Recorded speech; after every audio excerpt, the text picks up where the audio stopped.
تازہ ترین ویڈیوز کے لیے چینل کو سبسکرائب کر کے بیل آئیکن اور آل نوٹیفیکیشن پر کلک کریں تاکہ آپ کو ملے ہر اپڈیٹ سب سے پہلے۔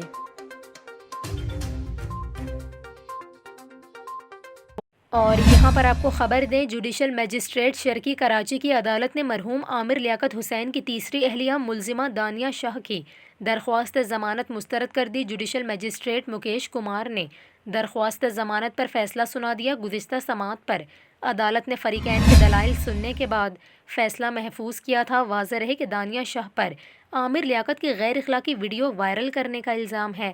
دانیہ ملک کے خلاف مرحوم عامر لیاقت کی صاحبزادی نے شکایت درج کروائی تھی۔ گزشتہ روز جوڈیشل مجسٹریٹ شرقی کی عدالت نے ملزمہ دانیہ شاہ کی درخواست ضمانت پر فیصلہ محفوظ کیا تھا۔ سماعت کے دوران عدالت میں FIA پروسیکیوٹر نے موقف اختیار کیا تھا کہ ویڈیو کب کہاں بنائی گئی پتہ نہیں چلا، ہمیں ریمانڈ نہیں دیا گیا تھا، جس پر جوڈیشل مجسٹریٹ مکیش کمار نے کہا تھا کہ آپ کو 3 دن کا ریمانڈ تو دیا گیا تھا، آپ جیل میں جا کر بھی تفتیش کر سکتے تھے۔